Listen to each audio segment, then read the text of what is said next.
አለ። እኔ አላውቀውም፣ እግዚአብሔር ያውቀዋል። በየቤታችሁ እሳት ይነዳል፣ በእኛም ላይ እሳት ይነዳል። ባላረግነው ባልሰራነው ባላረግነው ዓለም ይወነጅለናል። ይሄ እሳት ነው። ከዚህ እሳት የሚያድን የሚራዳ ማንም የለም። የሚራዳ መልአክ ገብርኤል ብቻ ነው። ገብርኤል ዛሬም ድረስልን። እዛ እሳት ውስጥ ሲዘምሩ ገብርኤል ያንን ሲያቀዘቅዘው ከዚህ የበለጠ ሃይማኖት አለ? አይተዋህዶ እናቴ ባህሏ፣ ስርዓቷ፣ ቀኖናዋ፣ ዶግማዋ፣ ትውፊቷ አያምርም? ያለ ገብርኤል ኑሮ ይቻላል? ድንግል ሆይ አንቺ በድንግልና ትጸንሻለሽ ብሎ የሰገደላት ያመሰገናት ያወደሳት ምልዕተ ጸጋ ምልዕተ ክብር እማ አዶናይ ብሎ ያመሰገናት ገብርኤል ነው። ገብርኤል አይዟችሁ ልጆቼ፣ እኔና እናንተ እዚህ ክልል ስንኖር 18 ዓመት ሞላ። መከራውንም ደስታውንም አሳልፈነዋል። በኃይላችን ሳይሆን በጉልበታችን ሳይሆን ማን እየረዳን? እግዚአብሔር እየረዳን፣ አሁንም ወደፊትም ይረዳናል አይደል? እኔ እግዚአብሔር በሚያውቀው በር ተዘግቷል ጋምቤላ ጦርነት አለ ሲባል ስብሰባውን አቋርጬ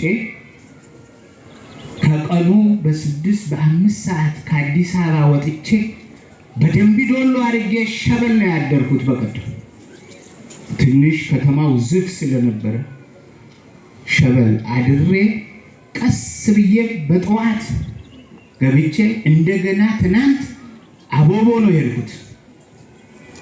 ብቻዬን አቦቦ እዛ ያለውን ህዝብ ለማየት ለመባረክ፣ ከዛ አልፌ ደግሞ መንገሺ ድረስ ውዬ ትናንት ከምሽቱ 2 ሰዓት ነው ጋምቤላ የገባሁት።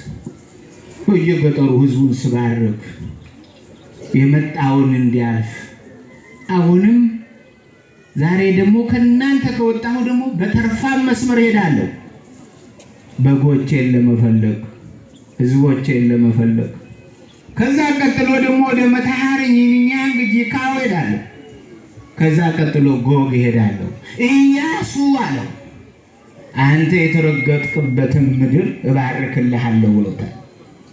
ተስፋችን እግዚአብሔር ስለሆነ እኔ እንደሌላው ሀገሬ እየተበደለ ሀገሬ እየሞተ ሀገሬ እየተበላሸ ፒያሳና 4 ኪሎ አልቀመጡም።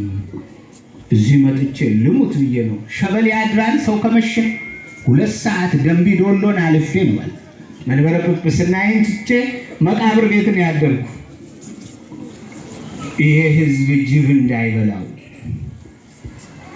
ከተማው ላይ እንኳን ቢገባ አብሬ ልሙት እዛው ኪዳነ ምሕረት ቤቴ ውስጥ ብዬ ነው የመጣሁት።